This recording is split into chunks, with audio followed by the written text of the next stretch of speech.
بهار آمد. بهاری پرسخاوت زندگانی و طبیعت را روح و روانی نو عطا می نماید.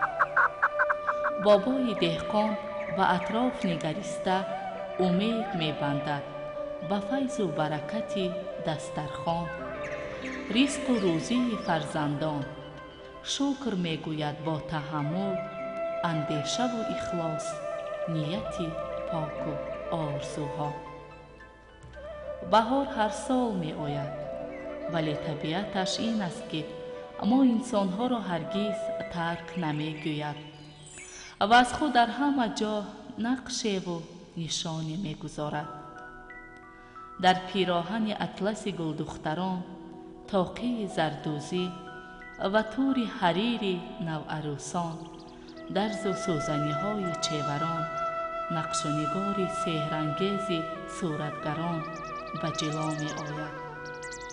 ای آدمان، بهار فرا آمده است.